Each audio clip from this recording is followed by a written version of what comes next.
नमस्कार, शीतल की कहानियों में आपका स्वागत है। आज की कहानी है माँ बाप का प्यार। जहाँ माँ बाप की हंसी गूंजे वहाँ खुशहाली आती है। जहाँ बहने लगे उनकी आंखों से आंसू वहाँ काली घटा छा जाती है। अजी सुनते हो, अपने बेटे ने इंटर स्कूल क्रिकेट मैच में बेस्ट प्लेयर का अवार्ड जीता है। उसके स्कूल से स्पोर्ट्स टीचर का फ़ोन आया था। वह चाहते हैं कि स्टेट लेवल पर खेलने के लिए उसे एक अच्छी क्रिकेट एकेडमी ज्वाइन करवाई जाए। शोभा ने अपने पति रोहित को चाय का कप देते हुए कहा तो रोहित हैरानी से कहने लगा, अरे वाह, हमारे बेटे ने तो कमाल कर दिया। हाँ, वह सब तो ठीक है, लेकिन एक परेशानी है। उसकी ट्रेनिंग पर करीब 2 लाख रुपए का खर्च आएगा। शोभा, तुम्हारा दिमाग तो ठीक है। महीने की 60,000 रुपये तो मेरी तनख्वाह है। उसमें से मकान का किराया भी जाता है, घर का राशन भी आता है, बच्चों की फीस भी भरता हूँ और तुम्हारे खर्चे हैं सो अलग। अगर इतनी ही चिंता है अपने बच्चों के भविष्य की तो तुम महंगी ड्रेसेस खरीदना और किट्टी पार्टियों पर जाना बंद कर दो। बल्कि मैं तो कहता हूँ कि तुम भी कोई अच्छी सी नौकरी देख लो, जिससे मुझे भी थोड़ा सहारा हो सके। देखो जी, मेरी किट्टी पार्टी पर तो उंगली उठाने की ज़रूरत है नहीं, और ना तो नौकरी मेरे बस की है और ना ही मेरे खर्चे कम होंगे। आप एक काम क्यों नहीं करते? आपके गांव की ज़मीन और माँ बाबूजी का मकान बेच क्यों नहीं देते? उसे बेचकर जो पैसा आएगा उससे तो हम एक मकान भी बना सकते हैं और अपने बच्चों को भी अच्छे स्कूल कॉलेज में पढ़ा सकते हैं। शोभा, तुम बात तो ठीक कह रही हो, लेकिन फिर माँ बाबूजी का क्या होगा? मैं तो उनसे पहले भी कितनी बार कह चुका हूँ यहाँ आकर रहने के लिए, लेकिन वो लोग कहते हैं कि गांव की प्रदूषण रहित हवा ही उन्हें रास आती है। अब वे लोग अपना गांव छोड़ना ही नहीं चाहते तो मैं कैसे ज़बरदस्ती कर सकता हूँ? रोहित, चाहे कैसे भी करके उन्हें मनाना तो पड़ेगा। अरे अपना नहीं तो कम से कम अपने बच्चों के बारे में तो सोचो। और फिर तुम्हारे माँ बाबूजी हैं ही कितने दिनों के मेहमान। आज नहीं तो कल उन्हें तो भगवान के पास जाना ही है। शोभा, यह क्या अनाप शनाप बकती जा रही हो तुम मेरे माँ बाबूजी के बारे में? तुम एक काम करो, अगले हफ्ते दिवाली आ रही है। हम सब 4-5 दिन की छुट्टियाँ मनाने के लिए वहीं चलते हैं। इस दौरान मैं माँ बाबूजी से बात करूँगा। 1 सप्ताह बीत जाने के बाद रोहित और शोभा अपने बच्चों के साथ अपने माँ बाबूजी के पास गांव पहुँचे। घर में घुसते ही दोनों बच्चे खुशी से चिल्ला पड़े, दादू दादी, और झट से दोनों ने अपने दादा दादी को झप्पी डाल दी। अपने बहू बेटे और पोता पोती को अचानक आया देख मोहनलाल जी और कमला जी की खुशी का ठिकाना ना रहा। मोहनलाल जी बोले, बेटा, यह तो तुमने बहुत अच्छा किया जो इस बार दिवाली यहाँ चले आए, वरना हमारी तो हर दिवाली सूनी ही निकल जाती है। इस बार ऐसा नहीं होगा बाबूजी। और यह देखिए, आपकी बहू आपकी फेवरेट पंजीरी और मठरी भी बनाकर लाई है। रोहित ने कहा तो शोभा भी बोली, माँ, मैं चाय बनाकर लाती हूँ, फिर एक साथ बैठकर खाएंगे। वाह बेटा, जीती रहो, दिल खुश कर दिया तुमने तो। कमला जी और मोहनलाल जी अपनी बहू को ढेरों आशीर्वाद देने लगे। 3 दिन शोभा ने अपने सासू माँ की खूब सेवा की, अपने सास ससुर को बढ़िया पकवान बनाकर खिलाए। रोहित भी अपने पिता की दवाइयों और खाने का ख्याल रखता। एक दिन डिनर करते हुए मोहनलाल जी अपने बेटे से पूछने लगे, बेटा, शहर में सब कैसा चल रहा है? रोहित बोला, बस बाबूजी क्या बताऊं, आमदनी अठन्नी और खर्चा रुपया, आधी तनख्वाह तो किराए में ही निकल जाती है। समझ नहीं आता बाकी के खर्चे कैसे पूरे करूं। उसी समय रसोई घर में रोटियां सेकती शोभा यह बातें सुनकर तुरंत आ गई और मौके पर चौका मारने के इरादे से बोली, माँ बाबूजी क्यों ना हम एक काम करें, यह गांव का मकान बेच देते हैं और वहाँ बड़ा घर लेकर हम सब मिलजुल कर रहेंगे। आखिर आपको भी तो अपने बच्चों से सेवा पाने का अधिकार है। जो बात रोहित कहने से झिझक रहा था, शोभा ने तुरंत बोल दी तो रोहित भी उसकी हाँ में हाँ मिलाते हुए कहने लगा, मकान ही क्यों, मैं तो कहता हूँ बाबूजी यह ज़मीन भी बेच दें तो इतना पैसा हो जाएगा कि हम शहर में भी बहुत बड़ा मकान खरीद सकते हैं।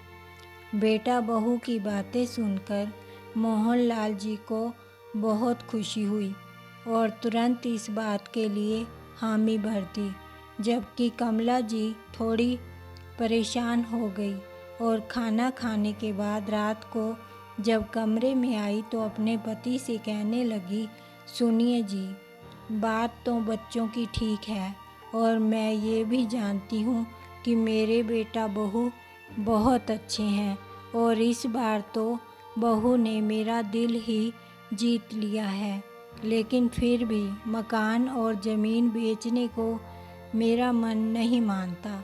अपने ही गांव के मिश्रा जी भी तो मकान बेचकर अपने बेटा बहू के साथ गए थे, लेकिन सुनने में आया है कि वह आजकल वृद्ध आश्रम में रह रहे हैं।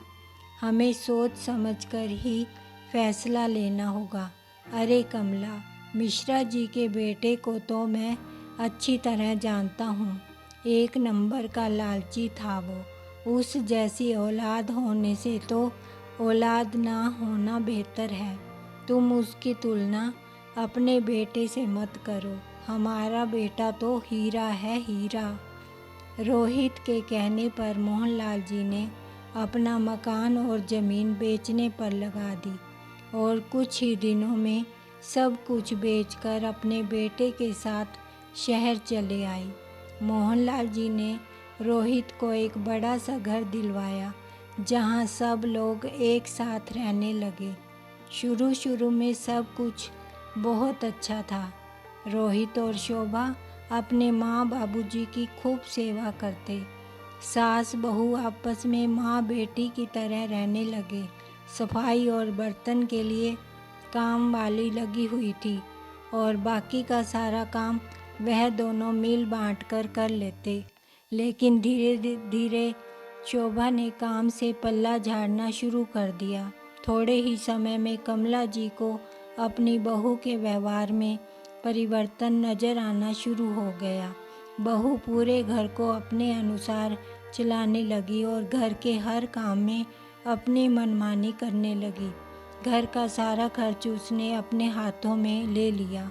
काम वाली बाई भी हटवा दी, क्योंकि अब उसे लगता था कि जब घर में सासू माँ बैठी ही है तो काम वाली बाई को पैसे देना बेकार है। शोभा आए दिन अपनी सहेलियों संग घूमने निकल जाती या घर पर किट्टी पार्टी अरेंज कर लेती, जिस कारण बच्चों को संभालने के साथ साथ रसोई का सारा काम भी एक बाई की तरह कमला जी को ही संभालना पड़ता।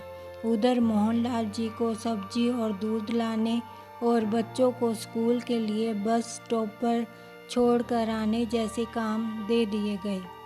वैसे तो कमला जी दिन भर काम में लगी रहती थी, लेकिन आज सुबह से ही उनकी कमर में थोड़ा दर्द था। सफाई करने और खाना बनाने से लेकर बर्तन धोने तक का सारा काम करते करते रात तक कमला जी की कमर में इतना तेज़ दर्द होना शुरू हो गया कि वे दर्द से इकराने लगी।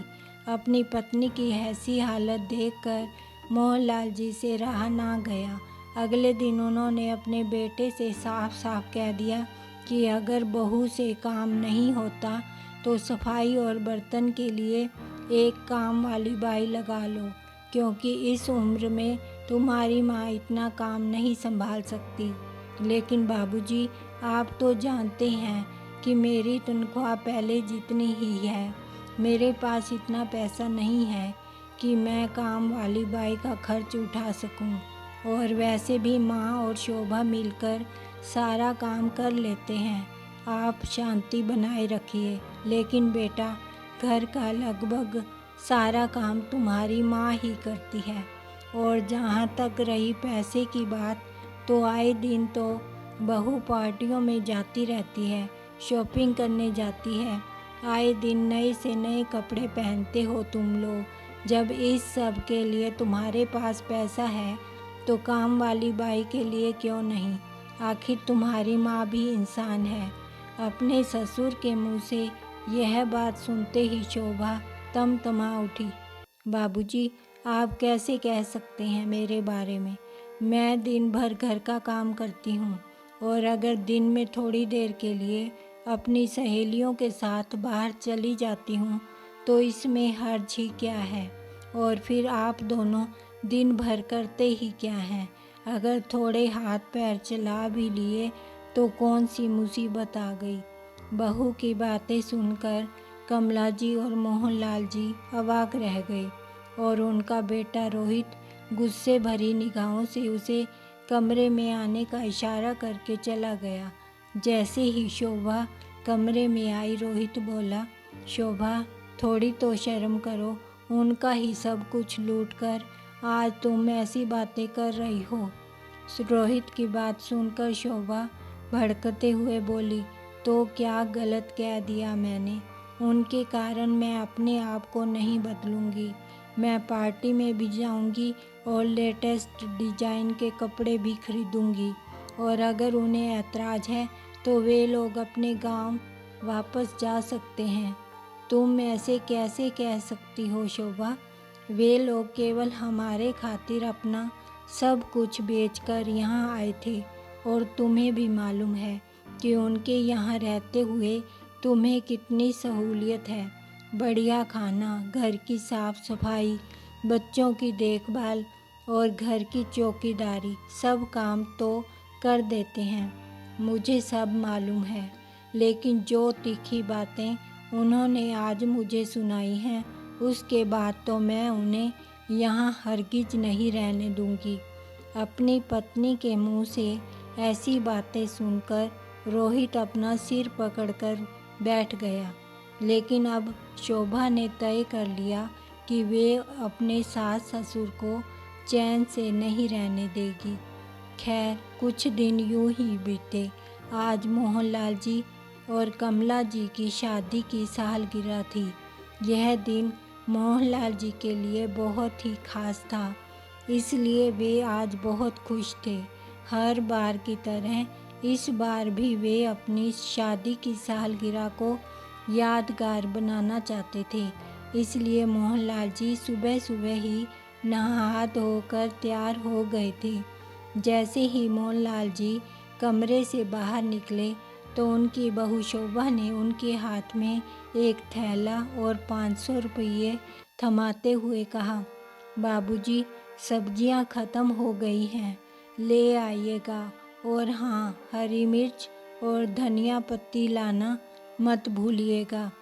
मोहनलाल जी ने देखा कि रोहित भी अपने काम पर जाने को तैयार था और चाय नाश्ता कर रहा था।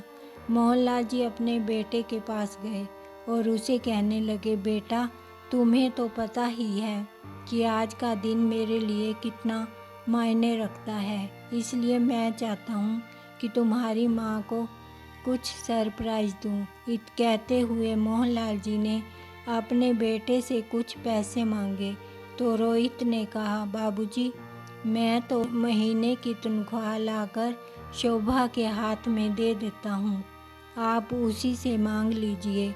ऐसा कहकर रोहित अपने काम पर चला गया। बाबूजी ने जब अपनी बहू की तरफ उम्मीद भरी नज़र से देखा तो शोभा आंखें तरेरते हुए बोली, बाबूजी, आपको भी मालूम है कि इनको महीने की कितनी तनख्वाह मिलती है। इतनी महंगाई में गुजारा भी मुश्किल से होता है और फिर आपकी कमाई तो अब रही भी नहीं और आपको इस उम्र में सरप्राइज़ देने की सूझ रही है। अपने पुराने शौक अब भूल जाइए और राम का नाम जपिए। आपको जितने पैसे दिए हैं उतने में सब्जी आ जाएगी। फालतू के खर्चों के लिए मेरे पास पैसे नहीं हैं। इतना कहकर शोभा वहाँ से चली गई। मोहनलाल जी उसकी बातें सुनकर स्तब्ध खड़े रह गए। आज वे स्वयं को लाचार और ठगा सा महसूस कर रहे थे। तभी मोहनलाल जी की पोती निया उनके पास आई और उनसे पूछने लगी, दादाजी आप किस सरप्राइज़ की बात कर रहे थे और ऐसा क्या है स्पेशल है आज? मोहनलाल जी उसकी बात सुनकर उसे लाड करते हुए बोले, अरे बिटिया, आज तुम्हारी दादी और मेरी शादी की सालगिरह है। आज हमारी शादी को 40 वर्ष पूरे हो चुके हैं और इन 40 वर्षों में एक बार भी ऐसा नहीं हुआ कि मैंने तुम्हारी दादी को कोई उपहार ना दिया हो। लेकिन इस बार शायद। कहते कहते अचानक मोहनलाल जी का गला भर आया और वे थैला और पैसे उठाकर सब्जियां लेने के लिए चल दिए। सब्जियां खरीदते खरीदते भी मोहनलाल जी के कानों में उनकी बहू द्वारा बोले गए मिर्ची से भी तीखे शब्द लगातार गूंज रहे थे और सोचने लगे, लोग कहते हैं कि अच्छा कर्म करो तो अच्छा फल मिलता है, लेकिन हमने तो कभी किसी को कोई दुख नहीं पहुंचाया। पूरा जीवन बच्चों की खुशी के लिए बिता दिया और आज ऐसी हालत हो गई है कि पत्नी को उपहार देने के लिए जेब में 500 रुपये भी नहीं हैं। सब्जियां खरीदकर जब मोहनलाल जी वापस आने लगे तो देखा कि एक दुकान पर कुल्हड़ वाला दूध बन रहा था। सोचने लगे कि कुल्हड़ वाला दूध तो कमला को बहुत पसंद है। गांव में रहते हुए जब भी शाम को टहलने निकलते थे तो लाला की दुकान पर रुककर कुल्हड़ वाले दूध का आनंद उठाते थे। शोभा ने सब्जियों के लिए जो पैसे दिए थे उसमें से 50 रुपये बच गए थे, तो मोहनलाल जी ने कमला जी के लिए दूध खरीद लिया और संतुष्ट दिल से घर लौट आए। मोहनलाल जी को पसीने से तरबतर देख कमला जी अपने आंचल से उनका चेहरा पोंछने लगी। इस उम्र में इतना काम करने की क्या ज़रूरत है? अब से आप आराम करेंगे। यहाँ सब्जी की रेहड़ी आती है, थोड़ी महंगी सही, हम लोग यहाँ से सब्जी खरीद लेंगे। अरे कमला, वह सब छोड़ो, देखो मैं तुम्हारे लिए क्या लेकर आया हूँ। मेरी जीवन संगिनी, तुम्हें हमारी शादी की सालगिरह बहुत बहुत मुबारक हो। यह कहते हुए उन्होंने कुल्हड़ वाला दूध कमला जी की तरफ बढ़ाया। कमला जी मुस्कुरा कर बोली, आप भी हद करते हैं। जीवन में इतनी परेशानियां हैं, फिर भी आप किसी न किसी तरह मेरी ज़िंदगी में मिठास घोल देते हैं। तभी उधर से शोभा आई। बाबूजी, मैंने आपको धनिया पत्ती और हरी मिर्च लाने को कहा था, वो कहाँ है? बोलते हुए उसकी नज़र कमला जी की तरफ गई और उनके हाथ में कुल्हड़ वाला दूध देखते ही भड़क पड़ी। अच्छा, तो पैसे आपने माँ जी के लिए दूध लाने में खर्च कर दिए। शर्म नहीं आई आपको इस उम्र में चोरी करते हुए? कमला जी बोली, बहू, इसमें इनका कोई कसूर नहीं है। ये तो केवल मेरी खुशी के लिए मेरा मनपसंद दूध खरीद कर ले आए थे। ये बात चल ही रही थी कि अपने दादा दादी को एनिवर्सरी का तोहफा देने के लिए उनके पोता पोती बगीचे से कुछ फूल तोड़कर उनका एक गुलदस्ता बनाकर ले आए और बोले, दादू दादी, हैप्पी एनिवर्सरी। कमला जी और मोहनलाल जी अपने पोता और पोती का ढेर सारा आशीर्वाद देने लगे। अपने बच्चों का दादा दादी के साथ लगाव देखकर शोभा जल भूनकर कोयला हो रही थी। उनके कान पकड़ते हुए बोली, जब देखो अपने दादा दादी के आसपास मंडराते रहते हो? कोई पढ़ाई लिखाई नहीं है क्या? चलो यहाँ से। तभी रोहित घर में आया और बोला, जब भी घर आता हूँ बस कलेश। अब क्या हो गया? तो शोभा ने चिल्ला चिल्लाकर उसे सारी बात बताई। उसकी बात सुनकर रोहित अपने माँ बाबूजी के पास आया और बोला, आप दोनों इस घर में शांति से नहीं रह सकते हैं क्या? जब से आप लोग आए हैं मेरा तो जीना दुश्वार हो चुका है। और बाबूजी आपकी कमाई अब नहीं है तो अब अपने पुराने शौक पर भी जरा लगाम कसिए। यह बातें सुनकर मोहनलाल जी को गुस्सा आया और वह बोले, तुम्हारी हिम्मत कैसे हुई हम लोगों से इस तरह बात करने की?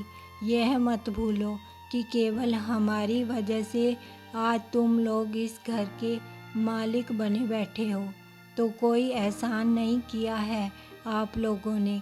सभी माँ बाप अपने बच्चों के लिए करते हैं।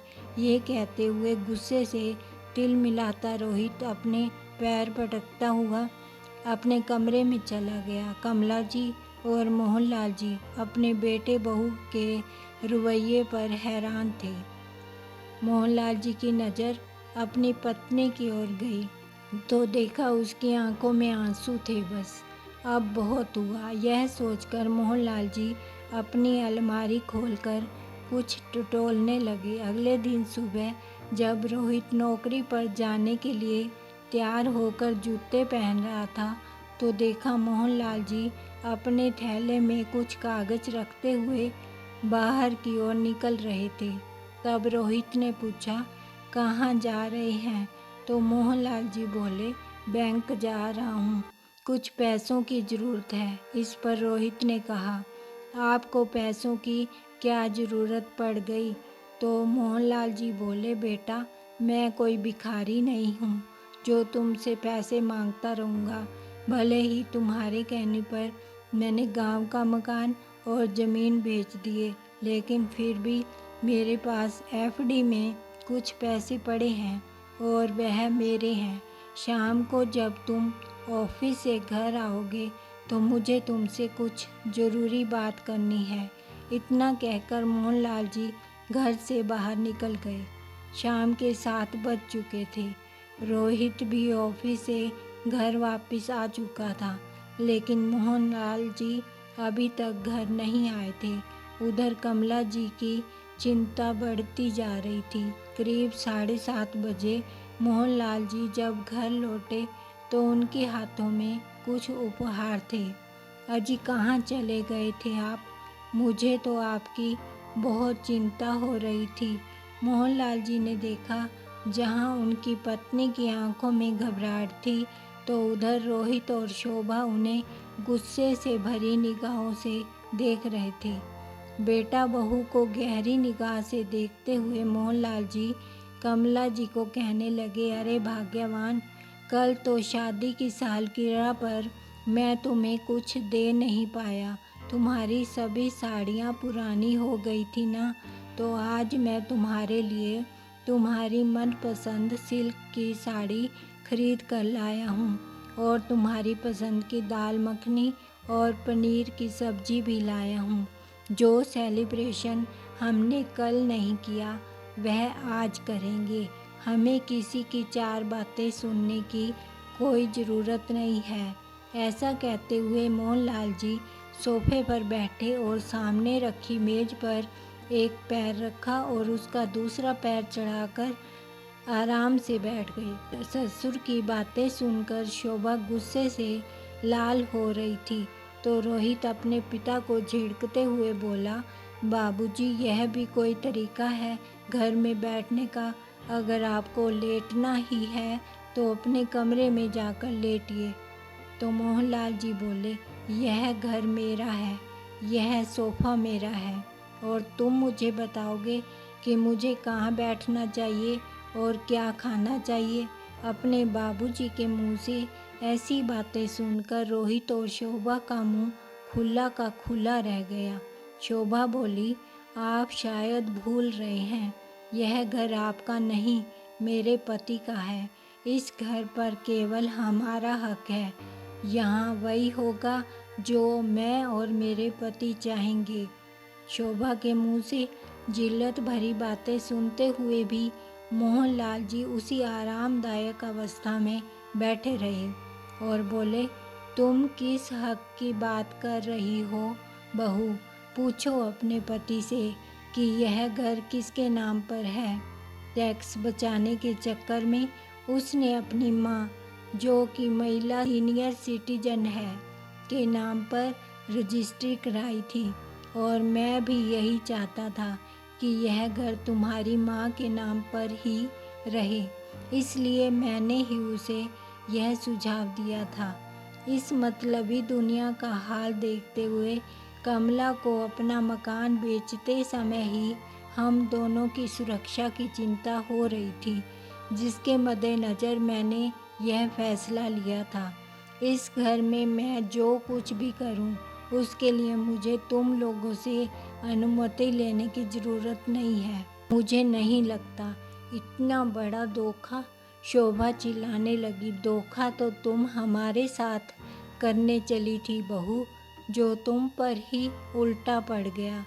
जो तुम हमारे साथ करना चाहती थी वो तुम्हारे साथ हो गया। बस फ़र्क इतना है कि पहले इस घर से हम दोनों जाने वाले थे, अब तुम लोग चलते बनो। अपने पिता के मुंह से ऐसी बात सुनते ही उन दोनों का मुंह खुला का खुला रह गया। फिर रोहित बोला, मगर बाबूजी, आप यह बात तो भूल रहे हैं कि पिता की प्रॉपर्टी में बेटे का पूरा अधिकार होता है। तभी शोभा बोली, बिल्कुल सही, हम कोर्ट केस करके आपसे अपना हक लेकर रहेंगे। उन दोनों की यह बात सुनकर मोहनलाल जी बोले, अपना यह शौक भी पूरा कर लो बहू, मैं वकील साहब को अभी बुला लेता हूँ। थोड़ी ही देर में वकील रामानंद जी, जो मोहनलाल जी के खास मित्र थे, वहाँ पहुँच गए। वकील साहब बोले, इस घर पर कानून रोहित और शोभा का कोई हक नहीं है, क्योंकि इस घर में लगा सारा पैसा मोहनलाल जी की कमाई का है और जिन्होंने मोहनलाल जी के खेतों की ज़मीन खरीदी है वे इस बात के गवाह हैं। तो जो सब कुछ भी है मोहनलाल जी का है। उनकी मर्जी के बगैर तुम्हें कुछ नहीं मिल सकता, चाहे लाख कोर्ट केस कर लो। मोहनलाल जी की यह बात सुनकर शोभा और रोहित एक दूसरे की शक्ल देखने लगे। फिर वकील साहब के जाने के बाद मोहनलाल जी बोले, अब तुम ज़्यादा देर मत करो, अपना सामान उठाओ और चलते बनो यहाँ से। अपने ससुर के मुंह से यह बातें सुनते ही शोभा तो जैसे उबल पड़ी। बस इससे ज़्यादा जिल्लत मैं बर्दाश्त नहीं करूँगी। हम लोग आज यह घर छोड़कर चले जाएंगे। कहते हुए शोभा तेजी से अपने कमरे में गई और सामान पैक करने लगी। तभी रोहित अंदर आया और उसे डांटने लगा, तुम पागल हो गई हो? तुम्हें पता भी है बाहर कितनी महंगाई है? घर का किराया ही 25,000 रुपये है, ऊपर से बच्चों की फीस और राशन पानी। हमारी फिर से वही हालत हो जाएगी जो पहले थी, और वैसे भी सारा किया धरा तुम्हारा है। मैंने तुम्हें कितनी बार समझाया था कि माँ बाबूजी का ही सब कुछ लेकर उनसे ही बदतमीजी मत किया करो, लेकिन तुम नहीं मानी। अब जब पानी सर से ऊपर चला गया तो यह सब तो होना ही था। अब तो रोहित की बातें सुनकर शोभा का सिर चकराने लगा। वह सिर पकड़कर धम से बिस्तर पर बैठ गई। उसे अपनी गलती का एहसास हो चुका था। अपने हाथों से बाजी निकलते देख शोभा थोड़ी देर में बाहर निकली, अपने सास ससुर के पैरों में गिर गई। बाबूजी, गलती तो आखिर बच्चों से ही होती है, लेकिन बड़ों का फर्ज है कि उनकी गलती पर उन्हें डांट कर समझाएं, लेकिन बेघर करना तो गलत है ना। फिर पीछे पीछे रोहित भी बाहर आया और बोला, बाबूजी, अपने पोता पोती का तो सोचिए, वह कहाँ जाएंगे बेचारे। और फिर छोटे मोटे झगड़े आखिर किस घर में नहीं होते, उन्हें बढ़ाने की बजाय बैठकर सुलझाना चाहिए।